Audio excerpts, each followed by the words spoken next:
Alrighty then, good morning. Good morning for our Monday yoga. And we've ticked over into the month of February, if you didn't notice. So I just looked at my watch and it reminds me I have a setting in the workouts for those of you who have smartwatches. And one of them is yoga. So I'm gonna tap on that so that I get credit for our practice today. Our practice not perfect. So you see I have my ottoman over there, blocks and a towel, or if you have a yoga strap, that would be useful. So today we're gonna work on some arm balance things, and you can use the wall if you don't mind putting your feet up on the wall. You could put them on a chair. It just needs to be secure.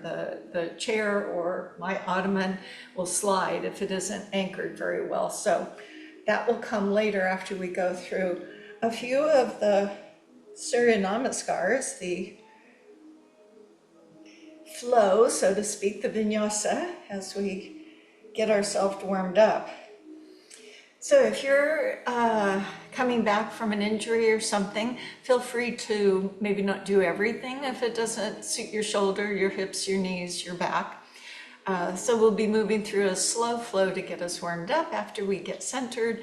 And because this class is an hour and 15 minutes, we have that time to center, and then we have the time to have a good shavasana. So all these things are very important to our practice. I'm very happy that you have stepped up to do this, but you can do it later if you want to. All right, so let's come and sit on our mat. And as you sit, being somewhat comfortable, maybe you want to sit on your chair or something else. Sit on your knees, sit on a block. Just bring yourself to that moment of being right here, right now. Being right here, right now. And to sit more comfortably and with awareness, let's address our Mula Bandha, the pelvic floor energy. People often say, what is that again? So it's an energy source. We have chakras in our body, these energy sources.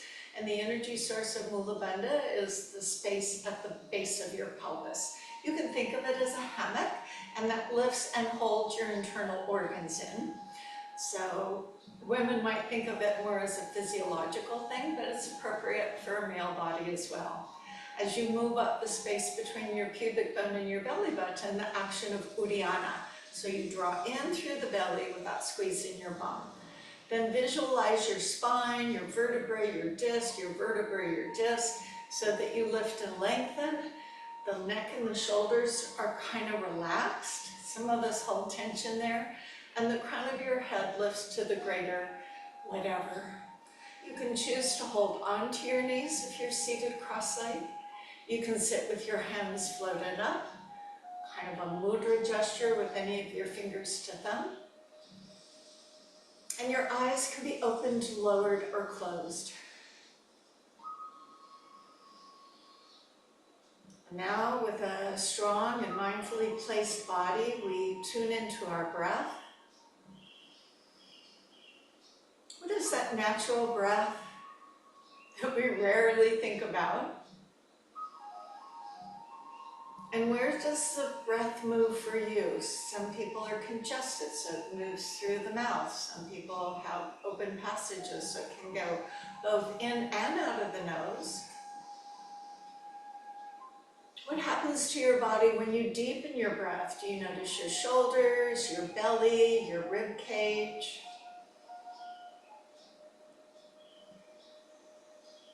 Do you get a bit of your heart beating? So step inside yourself and become aware. This autonomic system that works for us so well without us even being conscious of it. So on the exhale, press the abdominal wall in to help expel the air out.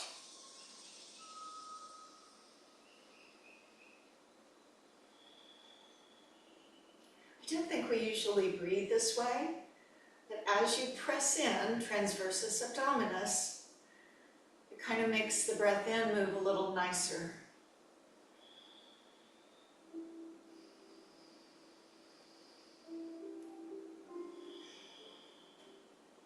If this change in your breath begins to make you feel a little dizzy, go back to your natural breath, that's fine.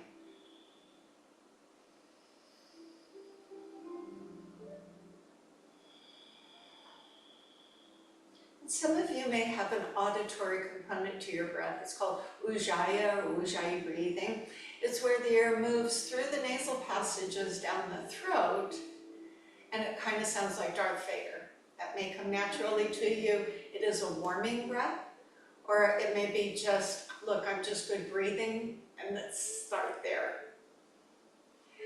Return to your natural breath, reassess your foundation. How are you sitting? Did your body start moving back to its more comfortable position? And let's begin in the neck and shoulders, just by letting your head turn gently from one side and to the other. Now the speed at which you do this, entirely up to you. Some of you might want faster, some of you might require slower.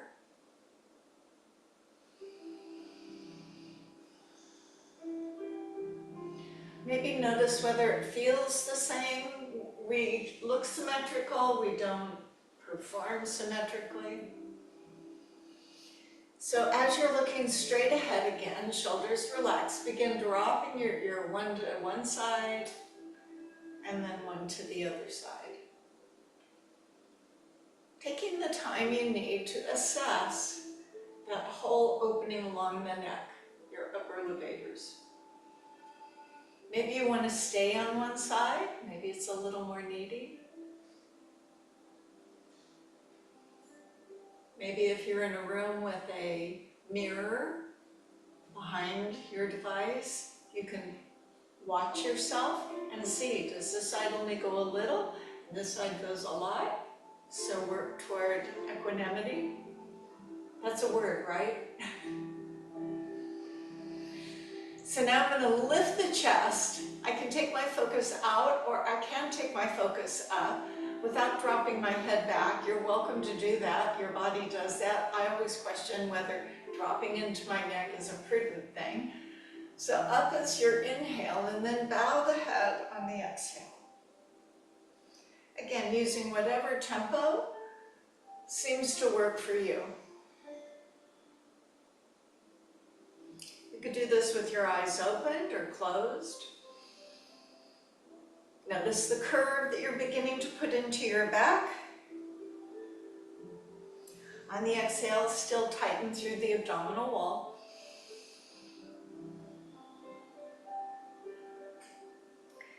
And position yourself in stillness. So you may need to change your seating. We're going to move in a circular. The pelvis is anchored, and we move the spine in the pelvis. So side and forward and side and back. Become aware of the sensations you feel as you do this. Sometimes if your back's a little cranky, it may say, good morning. Change and go the other way. Seems like the pianist is playing a little louder, don't you think? Here we go. So you've gone in a circle both directions.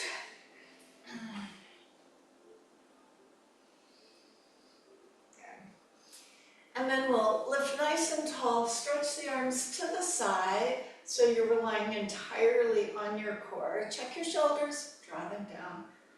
Bring the hands into the heart. Take a moment to cultivate the attitude of gratitude, if only for this moment. We will be using this in our flow today, always coming back and starting each flow from hands at heart. So you can just keep reminding yourself of whatever it is you want to cultivate in your practice, whether it's the attitude of gratitude, which is nice, self-care, self-awareness, joy beyond yourself, patience, calm, all those things that can be part of your yoga practice. It's just that little extra. So I'm going to start with my hands, personal service for me, and I'm just going to let the hands bend as best they can and open. Now, as you're doing this with your hands in front of you, let me come a little closer. So I was here. And then as I started closing my hands and opening my hands, I am very aware that I have one hand that doesn't bend so much anymore. I try and do this a little every day. It's not the most pleasant thing, but I find when I do it, it improves. And to me, that's a positive. So if you're like me and you have some joint issues in your hands, I encourage you to try and work through them without any pain. It might be a little uncomfortable. Good. So keep doing that opening and closing.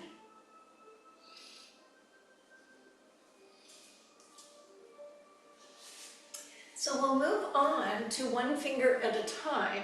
So starting with your pinky finger, close the pinky finger in, then your ring finger, then your tall person, then your pointer finger, and then your thumbs. Then open with your thumbs and go back, reverse. Watch your own fingers and see how they perform for you.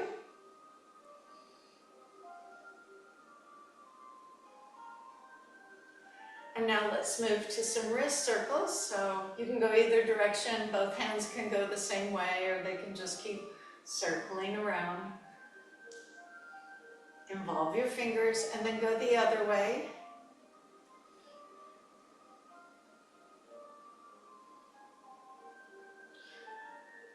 And then pulling the fingers back, flexing, and then cupping, and then flexing, and cupping. Stay mindful with your bandhas, lift with your spine.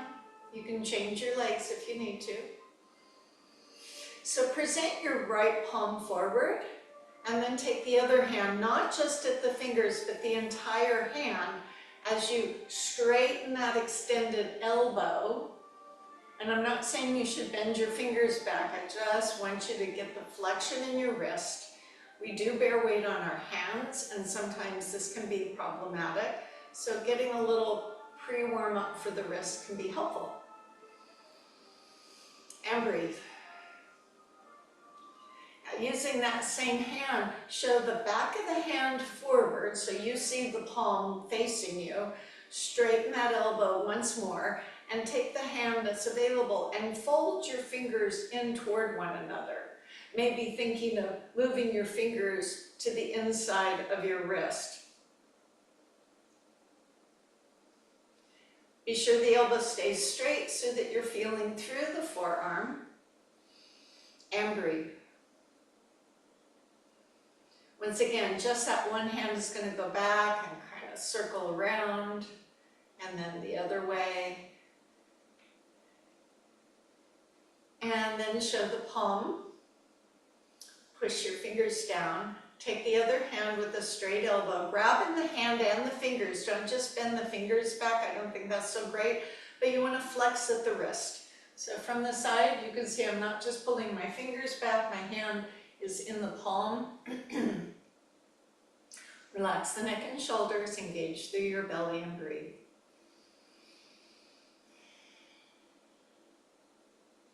So we go to the other side.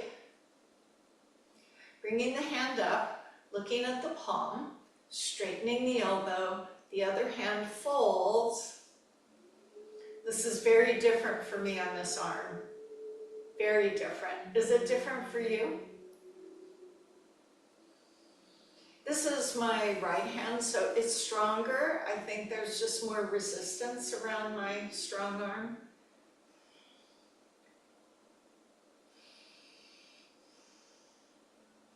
And circle that wrist a few times in each direction. So I'm going to go from my back and my chest. And again, if you want to change your seating arrangement, feel free. You can lace the fingers or stack the hands. As I round over, nodding my chin, broadening between my shoulder blades. Oh, there's a little puffing and cracking. And then drawing up, letting my elbows stretch back where my hands extend and grab behind me.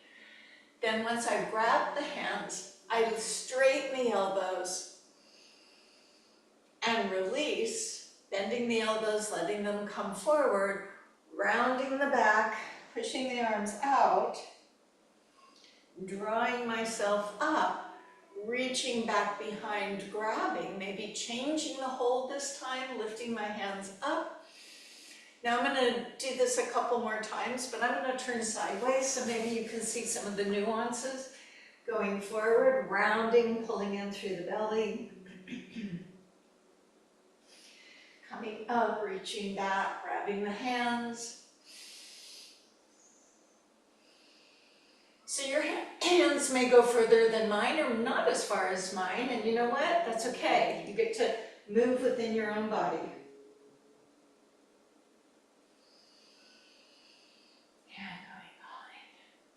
So this time, go ahead, leave those hands behind and lean back on your hands as it's comfortable for you, and bring the knees up in front, feet together, knees together. And begin to let your knees drop as we move down into our mid-torso and hips. Again, choose the speed that's comfortable for you. You may be a faster or a slower person.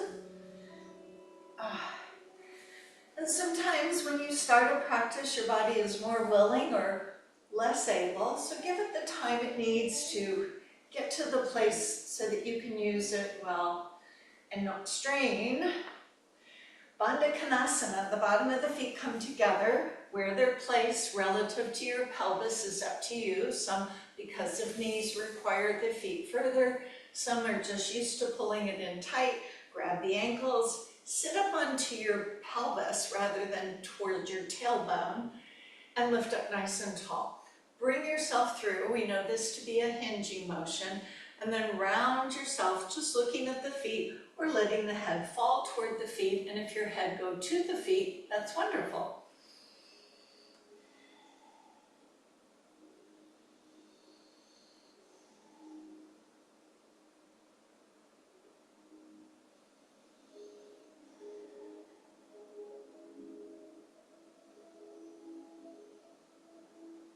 Tighten through your belly and roll yourself up. You know, when you round it over like that, you can watch that belly move for you. Leave your right leg in, open your left leg out. Now we want to be sitting on both sides of the pelvis. Sometimes this position causes a lift of the hip on the extended leg. You can be on your pillow, your blanket, or just on the mat. Again, bring yourself to an upright, lifted position to save wear and tear on your low back. So we're going to hinge or walk forward, exploring. So the feeling I hope you have is at your adductor, from your pelvis to your knee, that muscle group.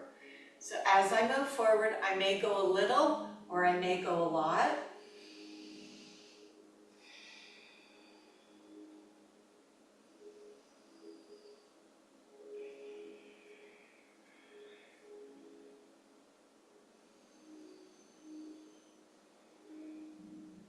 Remember to tighten with the belly as you exhale.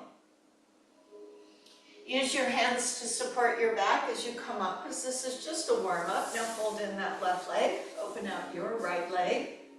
Sit yourself up nice and tall. You know, for some people this may be it, just right here. But for those who can, kind of hinging forward, oh yes. So moving mindfully, carefully into that forward motion. Observing the differences or similarities between your two sides. In the presence of your breath.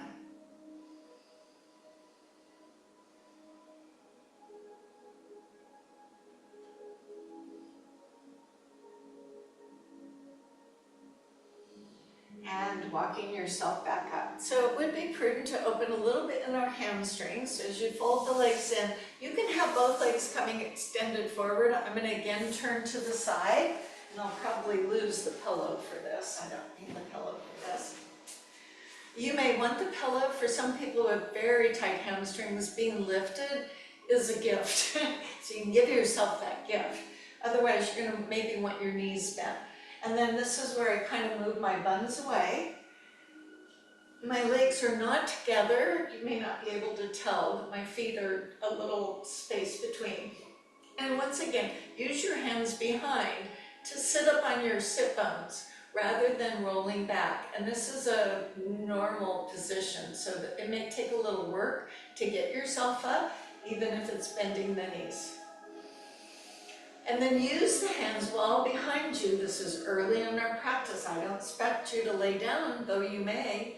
So you bring that heart forward as you hinge from your hips rather than wound over from your back. Maybe look over the toes.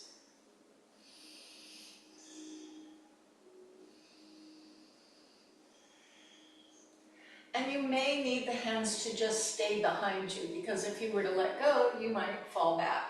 But if you can stay out there and maintain that position, feel free to let the hands go forward. I would say avoid reaching for your feet, because that can put you in that rounded position. If you reach for the feet and maintain the spine, this would be fine, but it's not necessary. You can just go where you need to go. So I think this is the most challenging, doing two legs.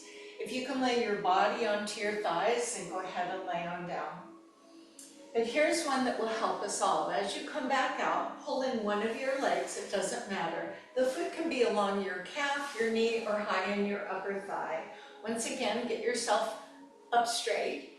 The leg that's out in front, the toe is up rather than falling out. And use your hands to go forward. Do you find you go a little further forward? You might. And if you don't need the hands, then bring your body further. This is a more gentle way to get into your hamstrings, a little bit of calf.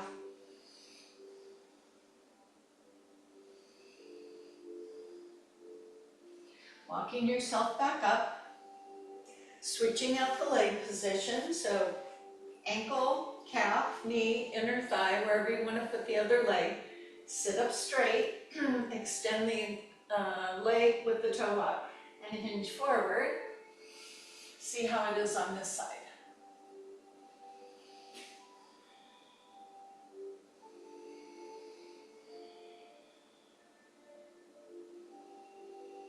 So sometimes you feel the hips, sometimes you feel the back, sometimes it's the back of the leg. As you bring yourself up, we're going to come to a standing. Now, I always ask that you try and do this without your hands. Given that I am in this position, I might tuck one leg in, put the other leg in front, and see if I can get up into this position, and then rise up onto my feet from here. But you be you.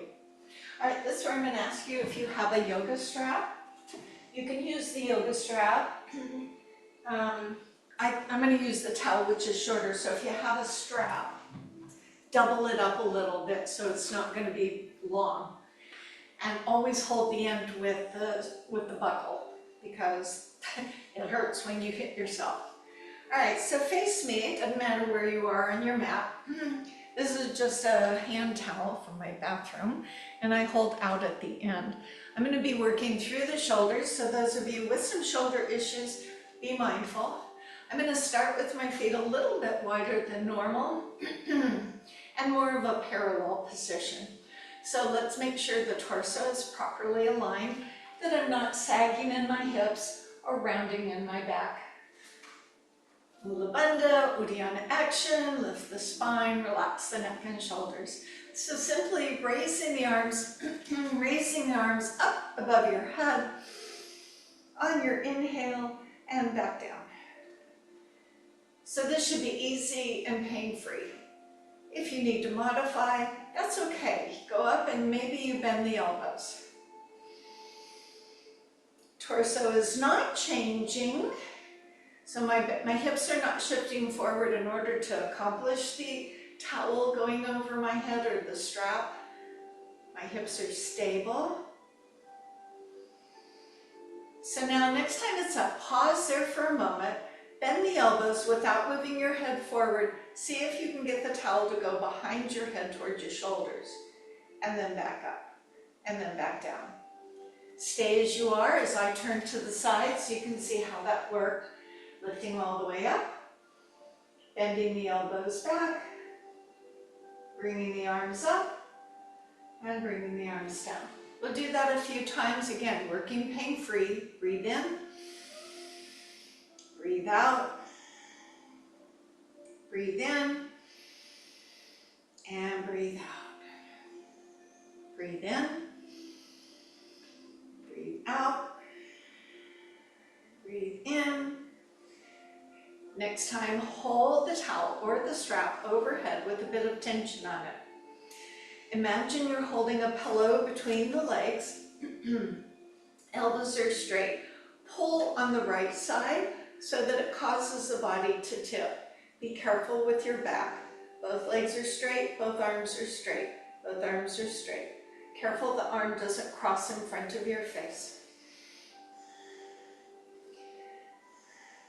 So maybe pull on the up end, the left hand, and hang on the right arm. Pull the top arm up so you come up and relax the shoulders. Breathe. And we go to the other side. Arms rise. Anchor, stiffen, and begin pulling yourself to the left side. Elbows are straight. Take your time.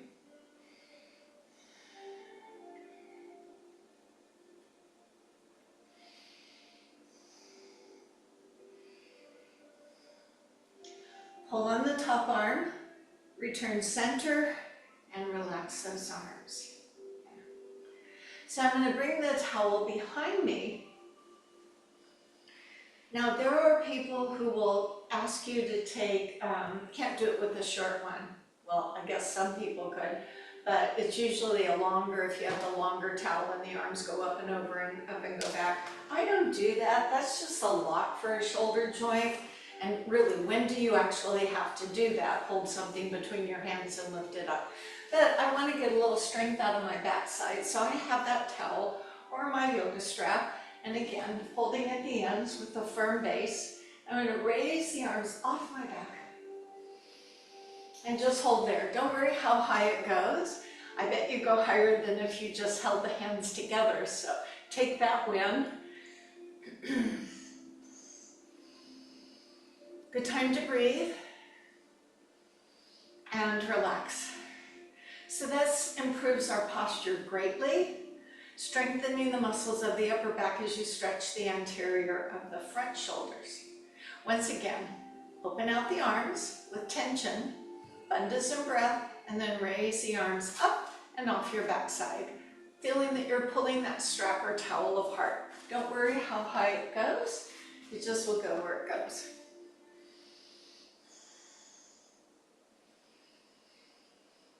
You'll find later when we do this standing with forward fold, how much easier it's going to be, and relax. Let's put the towel away and move into our little flower vinyasa.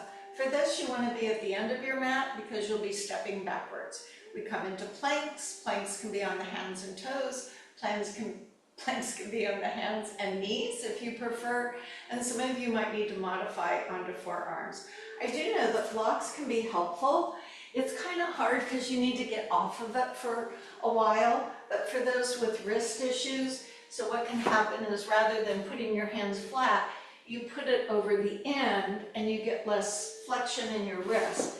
I'm not going to use mine because once you go down, you have to take the hands off the blocks and then lift with the muscles in the back, so not pushing, coming back down, putting the hands back on the block and pushing into your downward dog.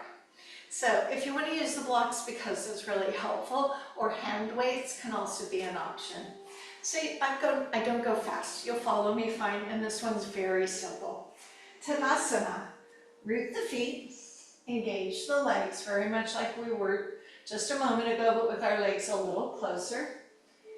Kind of lift all the way up and let those fingers actively reach to the earth. Now I have a wall to my side, so if you have space limitations, be aware of those so you don't bang yourself into the wall. And your head is on straight, which always sounds funny to me, but check that it's not hanging down. On your next breath in, reach the arms halfway out to the side. And as you exhale, put the hands at your heart, reminding yourself of your practice, what you want to accomplish.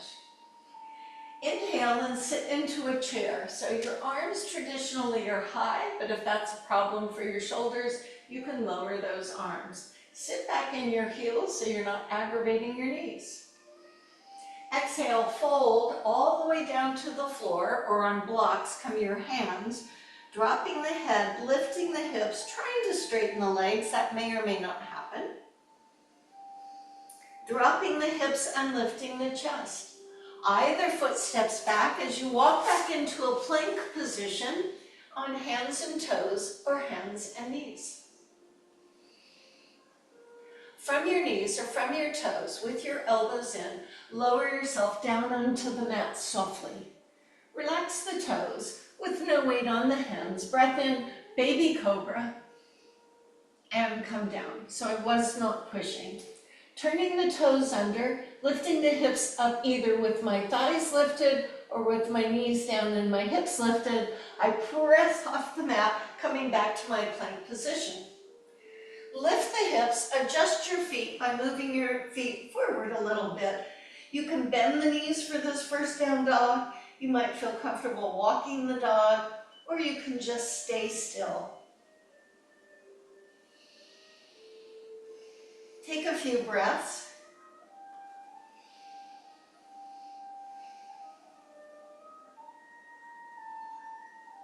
When you breathe in, raise your heels up. Bend the knees, sit back, look forward. Walking, stepping, or jumping your feet to where your hands are. Dropping the hips, lifting the chest, moving back into a chair pose, checking in with your blood pressure, of course. Bursting up from the earth, opening the arms, and standing where we begin in Tadasana.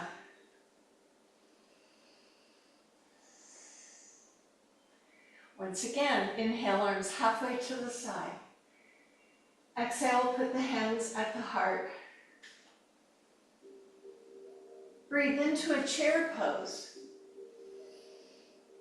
Breathe out to a forward fold. Breathe in, lifting the chest, dropping the hips, strengthening your spine. Breathe out to the plank position. Knees or toes. Your next breath out, elbows in, lower yourself down, relax the toes.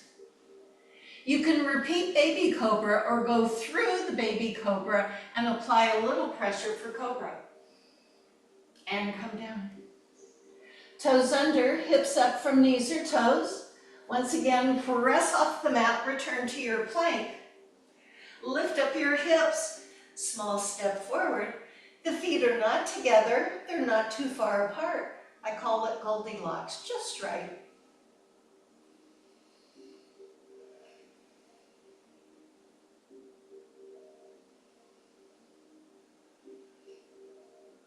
Breath in, the heels come up. Breath out, bend the knees, sit back, look forward.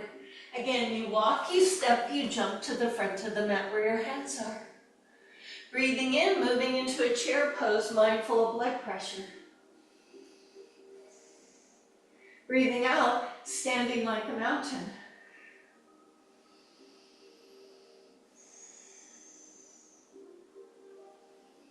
Breath in, arms open. Breath out, hands at heart. Inhale, chair pose. Exhale, forward fold. Inhale, drop hips, lift chest. Exhale, into a plank and down to the bottom of that plank or push-up. Inhale, baby cobra, cobra, or if you're an up dog person. Exhale, come down. Inhale, lift your hips up from knees or toes. Exhale, press off the mat into your plank and right on into your downward dog, adjusting those feet.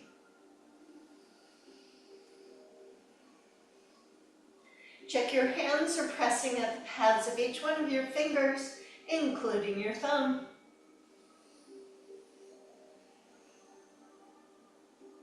Raise the heels, bend the knees, sit back. Walk, step, or jump to where your hands are. Breathe in, make a chair. Breathe out, stand like a mountain. Once more, open arms. Exhale, hands at heart. Inhale, chair pose. Exhale, forward fold. Inhale, drop hips, lift chest. Exhale, step into your plank, and as you finish your breath, down you go, elbows in.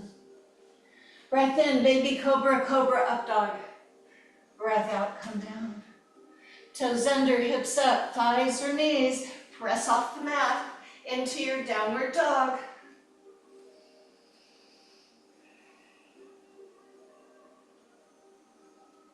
From your downward dog, leave your right foot on the floor.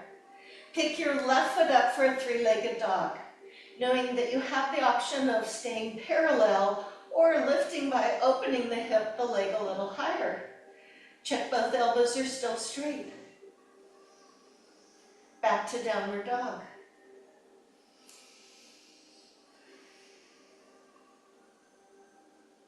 Stand on your left foot, reach back the right foot. If you wish, open the leg. Check your elbows. Downward dog. Both heels come up. Bend the knees, sit back, look forward. Walk, step, or jump softly to where the hands are. Move, inhale to chair pose. Exhale, Tadasana. A standing bird dog is what's next. So we know bird dog is on the hands and knees, one arm forward, one leg opposite back. So we're going to do it standing. Oh, a bit of balance, I might say. So you can fudge a little by keeping a toe on the floor. So I'm going to do the long end of the mat. So you're going to stand, and it doesn't matter which foot, keep track. You'll stand on one foot securely, and you'll extend the leg back. Maybe the standing knee is bent.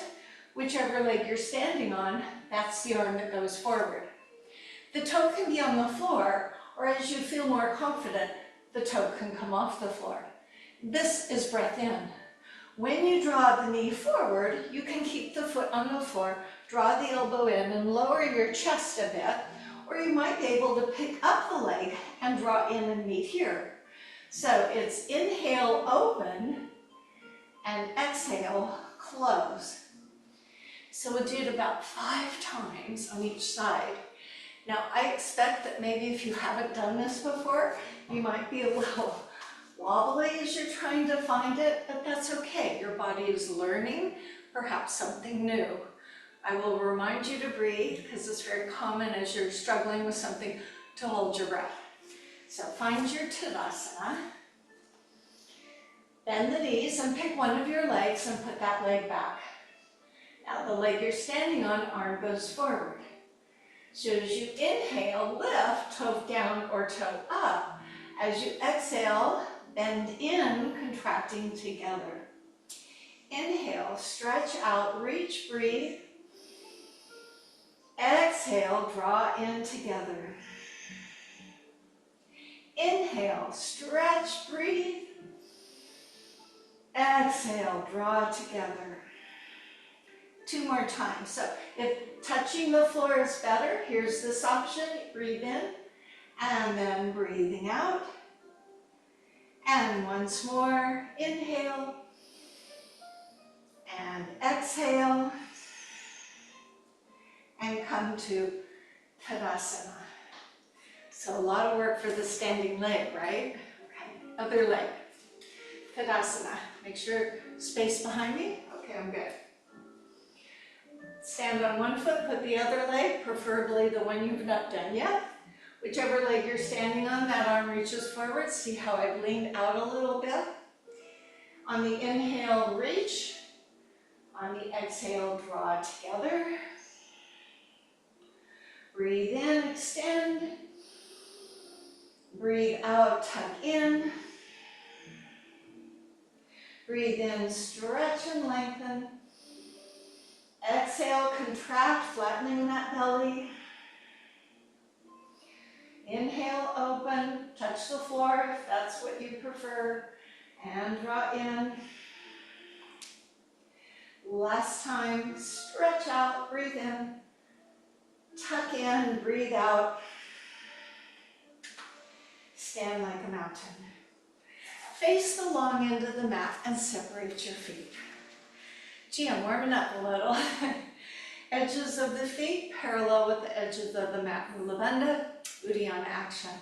We're going to do some few forward folds. This will open into our hamstrings.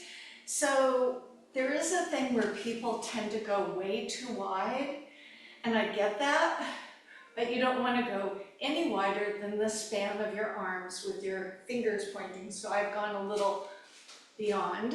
There we go.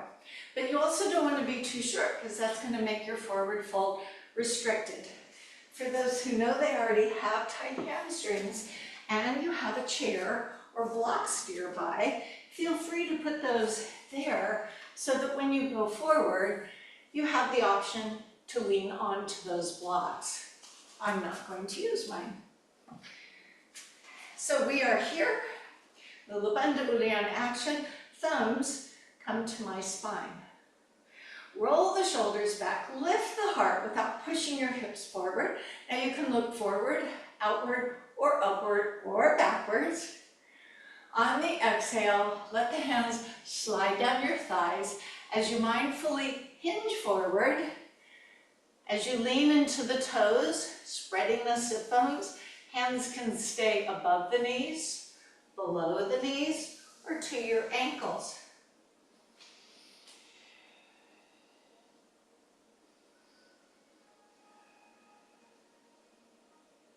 So you want your knees straight, you want your feet parallel.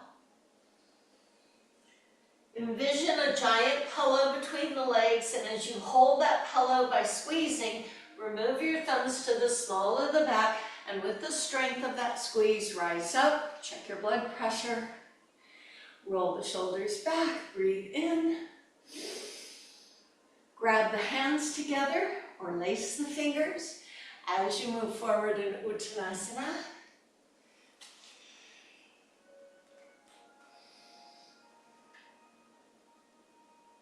Remember, closing the hands is a little more challenging.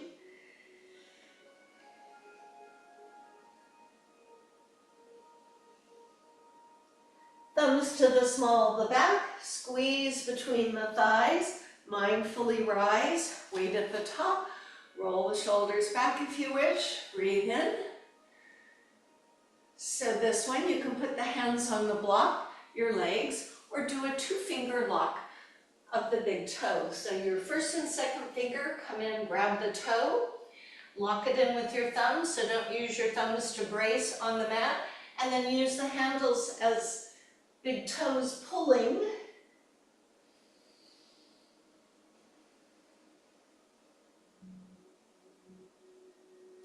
As you come up this time, bend your knees and put your hands on your thigh. So you're going to go to one end of your mat. I'm not sure your orientation. I'll do one at each side. You may have to look backwards at me. So pick one of your legs and turn it. You're going to put both your hands on that leg and lift the back heel. And I come to the crescent pose. So look how far apart your feet might be than normally. Squeeze the back knee straight. See if you can bring that spine up a little bit more and feel the opening in the front of your thigh. So front knee bent, back leg straight, breathe. Lean forward so you have a little more support. Turn back to the center, bracing. And we do the same thing at the other side. And you may not be able to see me with your orientation, but that's what we're doing. We're going to turn the other leg to point the short end. Put both hands on the thigh, lift the back heel, sink down, push with the back heel. See if you can bring the body more upright. Lean forward, come back center, and we'll do that first side again. Turn the toes, flip the back heel up as you rotate. Go down low, push with the back heel, lift up your chest. If things are going well, maybe you don't need that hand, you can put your hands by your side.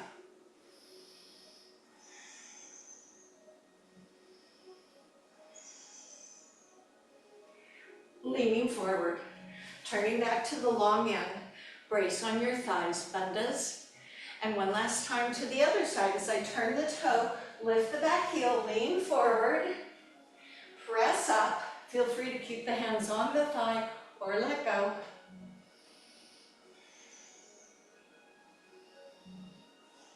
Coming down on the mat with your hands, stepping back onto your gentle knees. Don't worry which way you're facing.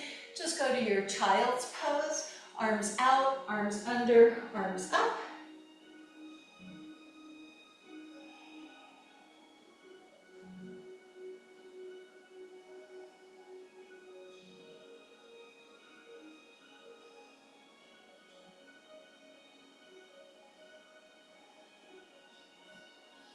Releasing so you come to a seated position, and we'll face one another to do some twisting. Sit on your right hip. Pick up your left leg. Now for those of you with issues on the knee, your right knee, I'll give you an option in a second. So I'm going to take this left leg, cross it either at the front of my knee or over my knee. And then there's a foot back there, but I want to sit on my bum, so I'm going to scoot the foot out enough that I can drop my hip down. So we do this pose often, but if this one is not working for your knee tucked underneath, you're going to take the bottom leg out, reach it out, and then you can sit on both your bums. And then you have the choice, rather than the foot crossed over the leg, to have it here. So everybody has a chance to work at wherever their hips and knees are most comfortable. Take a few moments to settle. So this is a rotation. I'm holding that knee up because otherwise it wants to fall open. We do tend to outward rotate, I think, in our legs. So I'm holding up, particularly whichever leg is in front, probably your left, so I'm going to hold it with the right, and lift up my spine. Because I feel that your spine is really important during rotation. Well, think of everything that's there. You got these vertebrae, and then you've got disc, and you've got all sorts of nerves and good stuff running through them. So if you're down here and you twist, it just seems like you're grinding a bit in there. So I find it more favorable for my spine if I lift and separate. So keeping the right hand on the left knee, release your left hand behind you, and that left hand can give you that lift that I was just speaking about. So you're still seated or anchored on your pelvis.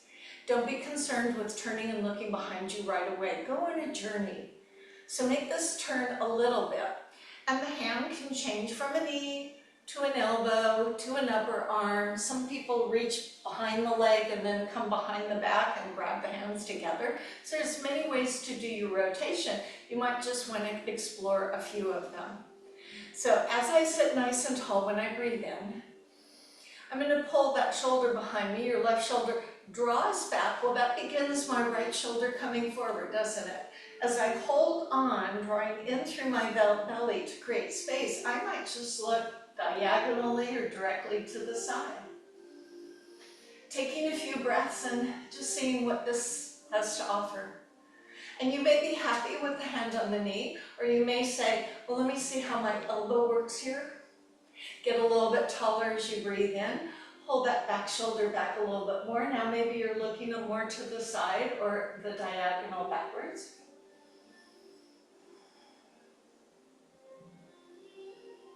Remain here, and we'll go one more little twist. So maybe you want to keep the hand, the elbow, or maybe you want to place the upper arm against the outer thigh. Get a little bit taller. Pull that left shoulder back a wee bit more and see if you can look more backwards.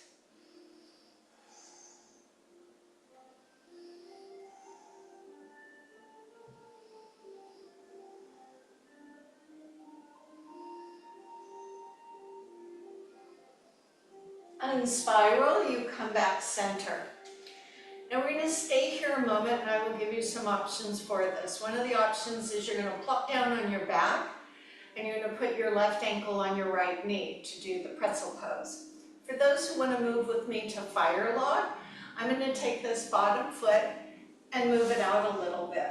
So I am at the edge of my mat and both feet are at the edge of the mat.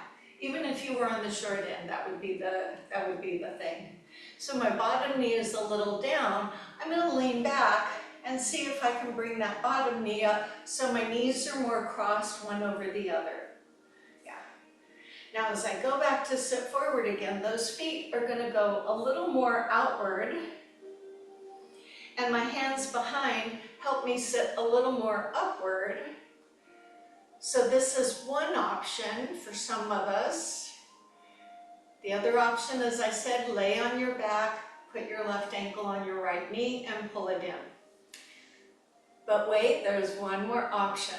So the fire log, you roll back onto your tailbone, you take the leg on top, most likely your left, and you place the ankle above the knee. Not the foot on the knee, not the calf on the knee, the ankle on the knee.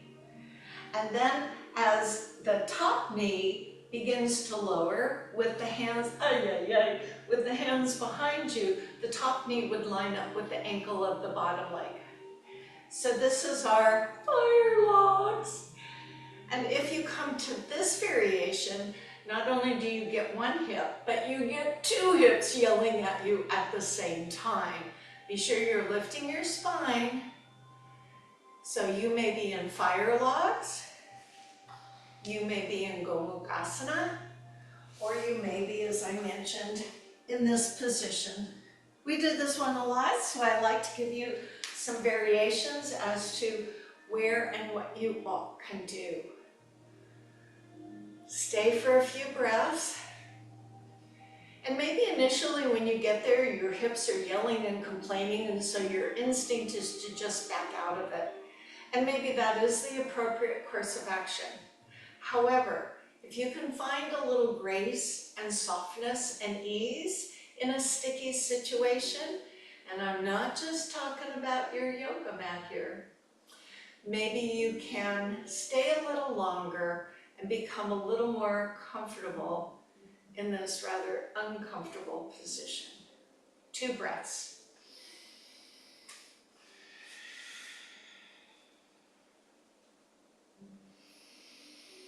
Now as you retreat, those of you on the back probably are going to stay on the back. You simply need to switch legs. For those of us seated, you're going to bring your legs in front. Tuck your left leg in, put your right leg over. We're going to go right to the hip stretch and then I'll finish with the twist on the other side. So we'll do twist, hips, hips, twist. So for those of you doing the seated one, you lean back until your knees are adjacent. Bring the bottom foot out, the top foot out to about the same place. Support your spine. It's so different on each side. So this would be your Gomukhasana, cow face legs. For those who wanted to do the fire logs, you back that ankle up to the top, to the bottom knee.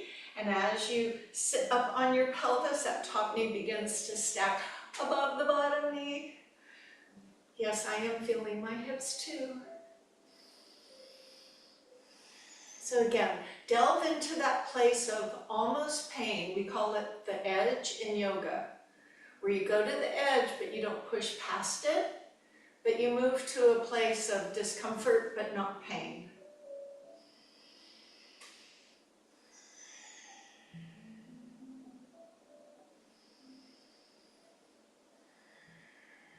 Bandhas and breath.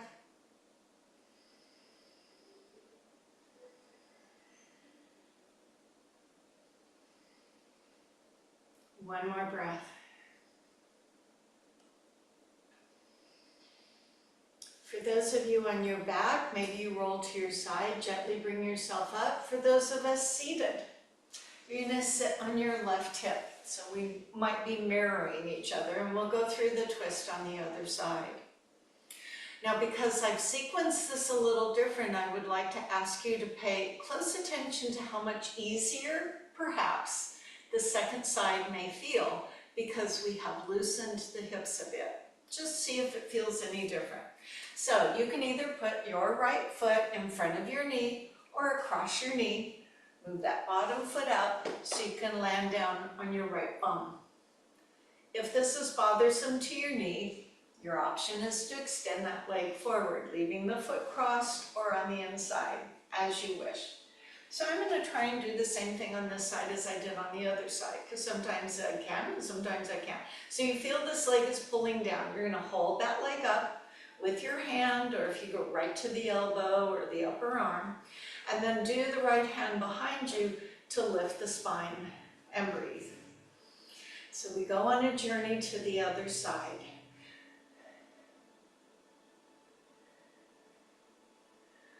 I'm going to just draw that right shoulder back. I'm inhaling, now I'm exhaling and turning, maybe just a little, maybe off to the side. Sink into your hips. There's a propensity for that right hip to elevate. You can keep the hand placement. You can stay right here. You may want to change to an elbow, get a little bit taller, pull that right shoulder back, maybe go a little bit more, lifting on the inhale.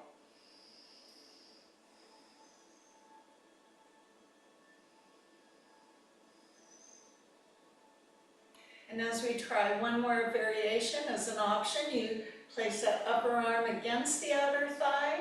Some of you might want to reach through the back of the leg, come around,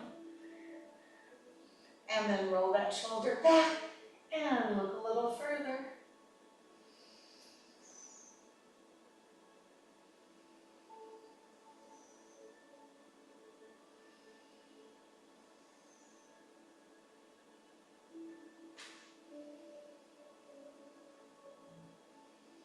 Find your exhale, bringing you back center. Uncross the top leg, and we're all going to go onto our backs. So position yourself with space. So this one we haven't done for a while. I find it quite challenging. It is core centric. So imagine that you were looking at yourself from above, still on this planet. My feet are as wide as the width of my mat. And then when I lay down, my arms go to kind of make a V. So when I'm laying down, if I were to show you, I'm kind of like this. One arm will come down and be useful to help me, so I don't hit those. For those of you who maybe haven't done this before, I will demonstrate. I have one arm come down, and then I come across my body, not straight up and down. I lift my opposite arm, opposite leg, head and shoulders. I can push down on my elbow that's on the floor to help me get up on the elbow, and then I reach for the foot. You don't have to grab it, but I'm up here talking, so I'm going to hold this foot here. You reach and touch this foot. This is the breath out. Then the breath in, you separate and come all the way back down. So we do the same side. You're just going to leave the one elbow down and go up and down on the same side 5 times, kind of like we did in the standing bird dog, and then we'll do 5 on the other side. So it's a lot of work, and oftentimes when I'm with you in person, I will come and grab the hand that's reaching up and help pull you up, because instead of just going like this, where my head is down, I really want to encourage you to get up on that elbow, which recruits through the abdominal walls. Try not to squeeze it up and go fast. So this is why we use the 2-part breath. So if you were to see this done together, it would be inhale, exhale, inhale, and exhale. So I try and be up and down on the inhale, and then all the way up and all the way down on the exhale. Shall we do this? Let's give it a try. So both arms are up in that V. Bring your right hand down. That means the right leg is going to lift and the left arm is going to come across. We begin. Breathe in, lift head, neck, shoulders, hand and foot. Breathe out, reach up. Breathe in, open. Breathe out, release. Inhale, lift. Exhale, continue. Inhale, open. Exhale, lower. Inhale, lift. Exhale, reach. Inhale, open. Exhale, over. 2 more, lift and reach up. Open out. And once more, use your breath. Inhale, exhale, inhale. Now you're gonna switch the arms. So your right arm will go up, your left arm will come down, your feet are apart. We begin. Inhale, lift, exhale, rise, inhale, open, exhale, lower. Inhale, up, exhale, all the way up, inhale, halfway down, exhale, all the way down. Inhale, lift, exhale, rise, inhale, open, exhale, lower, twice more, and lift, all the way up, and open, and down. Here's your last one. Inhale, lift, exhale, up, inhale, open, and come down. I'm sure you felt it, so that's good. Bring your knees into your chest and give them a hug. And breathe.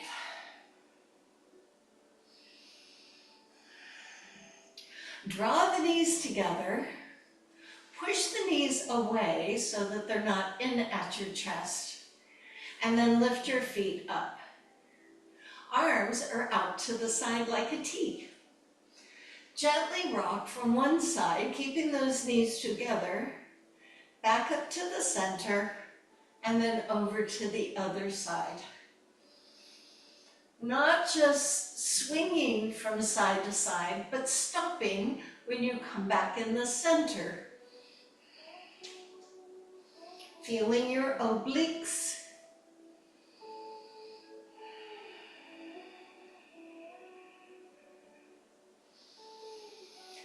Check that your hips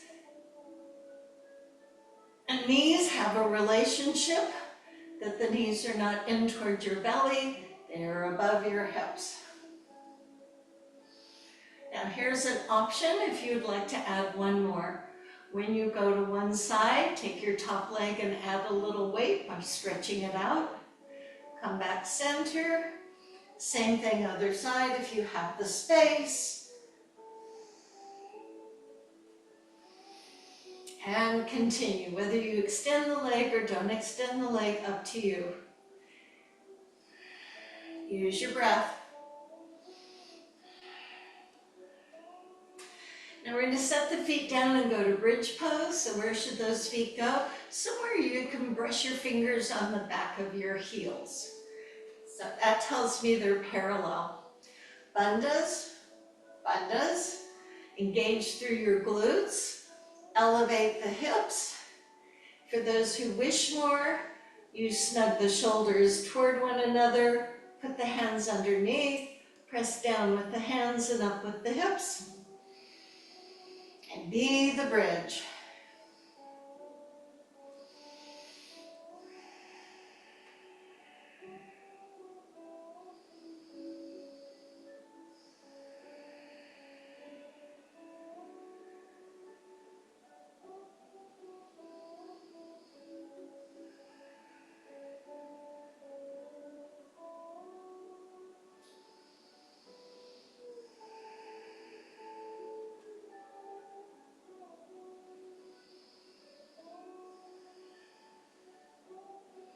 If you snug the shoulders in, release the arms, unsnug those shoulders, come down mindfully as we usually do from the upper back, through the middle back, through the lower back, and relax the hips.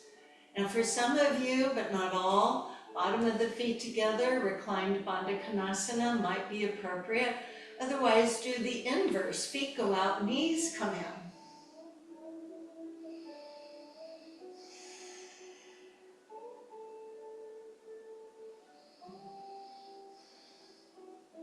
You can either roll yourself up to a seated position, or if it's better, roll onto your side. So as I do one last thing on my forearms, on my forelimbs, I'm going to strengthen a little more from my shoulders. This is where I'm going to use the wall or something that's not going to slide away, the seat of a chair. So if I were to use this wall, I'd have to be very careful because there's spiky balls here. I suppose I could do it over here. So let me show you the walk up the wall. Hopefully it's okay. I think my feet are clean. I don't want to be too far away so that I'm at a diagonal, but it's going to be near impossible to get my hands right under my shoulders and go straight up. But that's okay. I come down, lift up my hips, and then I put one foot up the wall, and then I walk the other foot up. So I come to what you might know as a handstand. And then it's going to freak you out when you come down. You'll want to just collapse. Don't do it. I'm not there to hold you.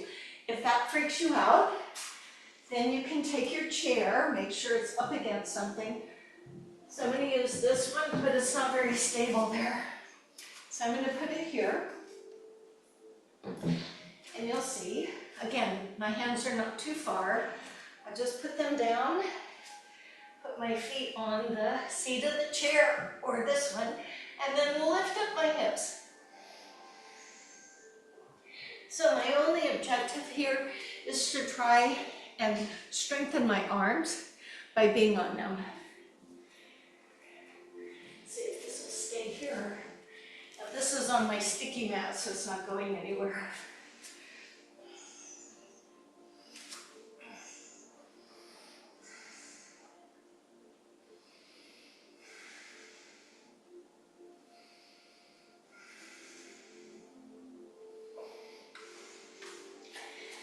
So if you have to come out, come out. If you want to go in, go in. You can try it one more time. The wall, the chair. Maybe instead of the hands being out here, see, this is more of a plank.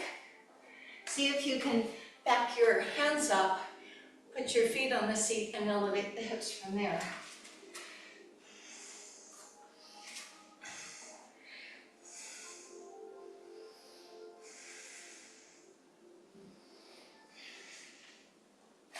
Everybody get a try? All you have to do is give it a try.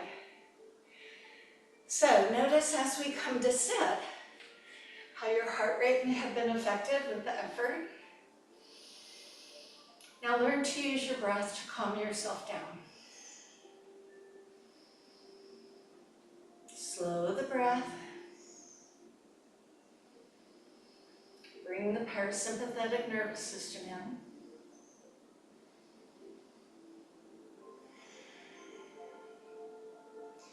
So we move towards Shavasana. Because I have this here, I might want to put my feet up on it.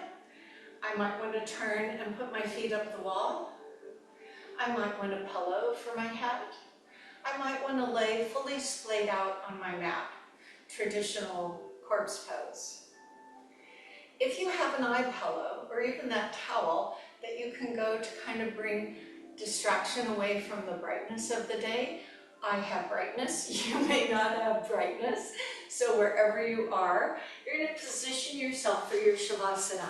And those of us who maybe have put our hair off of our face, if you remove this or even glasses, you just want to take all that stuff out so that you can truly relax. So here is one option.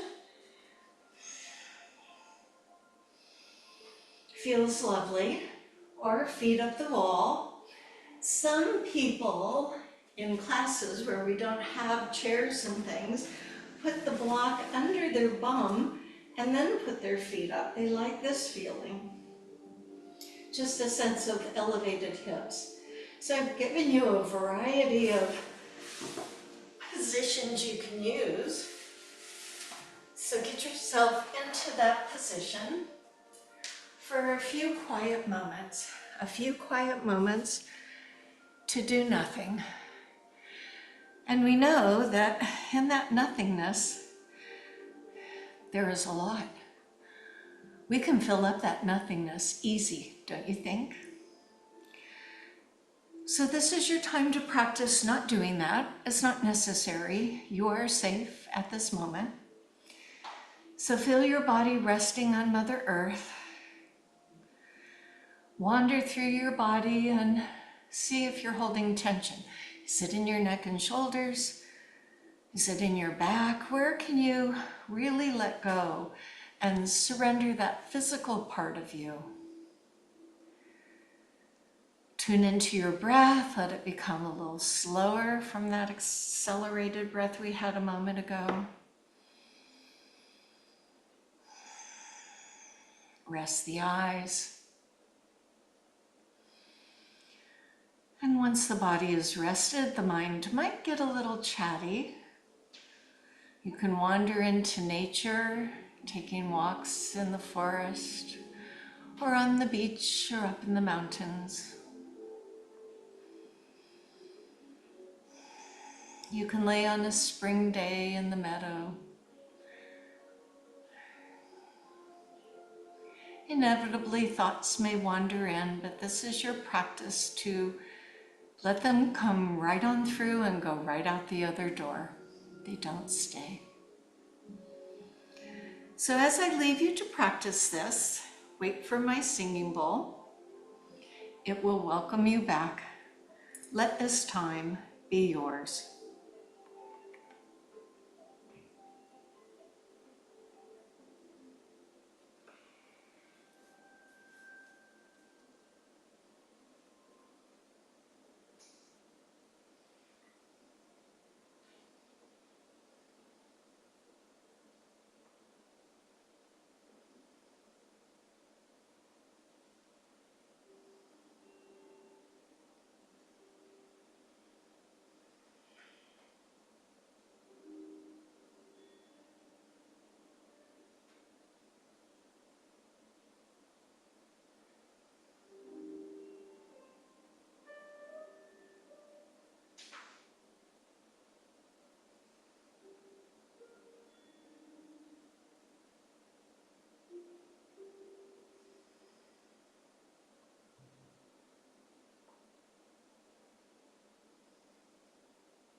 And so we deepen the breath, wiggle the fingers and toes, awakening ourselves from that lovely place called Shavasana. And you can stay in that space, or you can move to a seated position as I share thoughts for us today.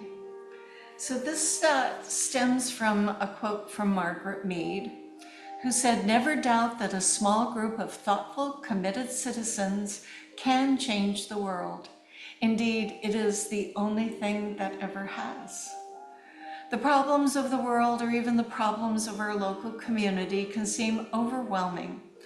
And well, how can we make a difference? Alone, it's difficult to make significant change, but when we work with others, even on a small scale, the chances that we can make a difference increase dramatically. A collaboration between parents and teacher can do much more to improve a school than any single parent acting alone.